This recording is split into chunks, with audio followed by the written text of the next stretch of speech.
Hi අපි හැමෝම ආසයිනේ කරවල හොදි කන්න. ඉතින් මං ඔයාලට අද අරගෙන ආවේ ඔයාලා මීට කලින් මේ විදියට කාලා නැති ගමේ රසට කරවල හොද්දක් හදන විදිය. අපි බලමුද එහෙනම් මේක කොහොමද හදාගන්නේ කියලා. මුලින්ම මං ඇතිලියක් ලිපේ තියාගන්නවා. ඒක රත් වෙගෙන එද්දී ඒකට මං පොල් තෙල් ටිකක් දාගන්නවා. තෙල් ටික රත් වෙගෙන එද්දී මං ඒකට කට්ට කරවල කෑලි ටිකක් දාගන්නවා. ඔයාලට මේකට ඔයාලා කැමති ඕනම කරවල වර්ගයක් දාගන්න පුළුවන්.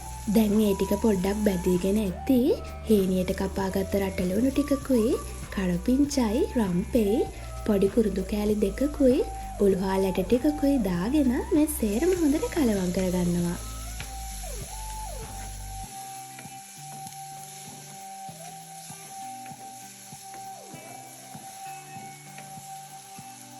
දැන් මේ ටික පොඩ්ඩක් ටෙම්පරාදු එකන එද්දී මම මේකට පොඩියට කපාගත්ත අලගෙඩි දෙකක් දාගන්නවා. ඒකටම කපාගත්ත තක්කාලි ගෙඩියකුයි, සැරානුව මිරිස් කොඩුයි, තුන පහ තේ හැඳි භාගයකුයි, කහ කුඩු තේ හැඳි භාගයකුයි, ගම් මිරිස් කොඩු ටිකකුයි දාගන්නවා.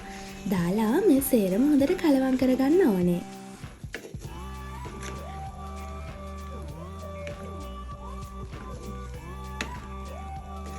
දැන් මේ ටික හොඳට ටෙම්පරාදු එකන එද්දී මම මේකට අල ටික තැම්බෙන්න ඕනි ප්‍රමාණයට වතුර ටිකක් දාගන්නවා. දාලා මේක පේනෙන් වහලා විනාඩි 10ක් විතර උයා ගන්නයි තියෙන්නේ.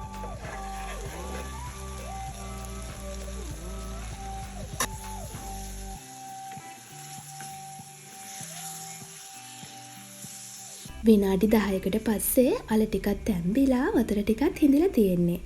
දැන් මම මේකට උකු පොල් කිරි ටිකක් දාගන්නවා. දාලා කැටි ගැහෙන්නේ නැති වෙන්න හිමීට පොඩ්ඩක් කලවම් කරගන්න ඕනේ.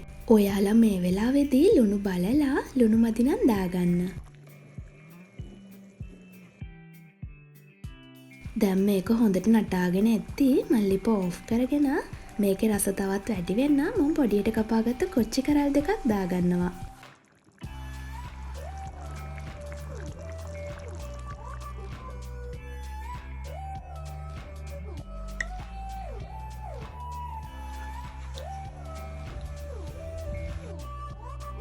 මේ වෙලාවේ තියෙන්නේ මේකෙන් මාරම සුවඳක්.